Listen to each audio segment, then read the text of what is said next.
As a former avoidant, I can say with confidence that you avoidants are insufferable. Insufferable. As a healing fearful avoidant, I don't disagree with that. Okay?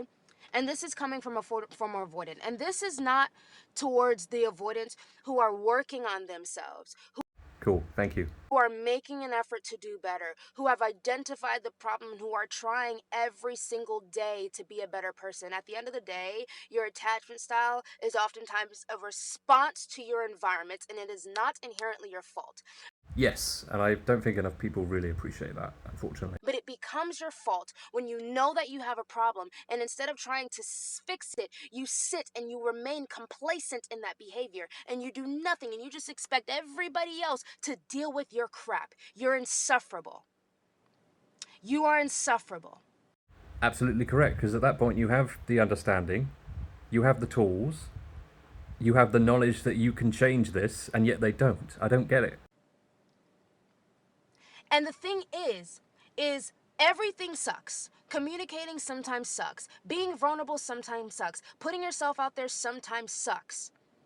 But if you want to pursue deep relationships with other people, if you want to pursue long-lasting relationships with other people, understand that communication, vulnerability, honesty are not optional. Yes, again. They're not optional. One more time? They are not optional. Yeah, that should do it. Hopefully that sinks in. Fix your shit. Don't make it everyone else's problem. You're insufferable. Yeah, I really don't understand the mindset that some avoidants have when they become self-aware that they actively choose not to do anything about it. I really don't get it. Because you already know what damage this causes. You know what the road is, where it leads to for yourself and for other people. You now know how to address it, which you didn't before, and yet you're choosing not to. Why? Why would you do that to people or yourself?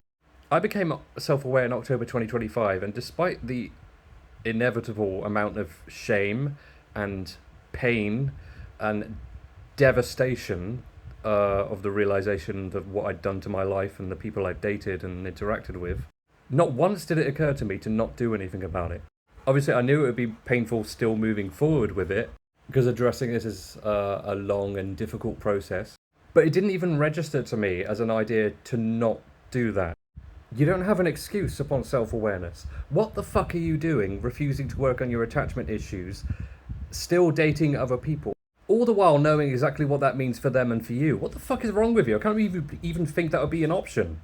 Well, it's not. She was right. It wasn't your fault before, but it is now.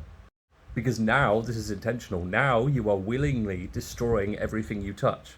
You don't get to just say, this is just how I was brought up, or this is the way I am. When you're an adult, when you're self-aware, and you have the option to do something about it. Do better. Wake up.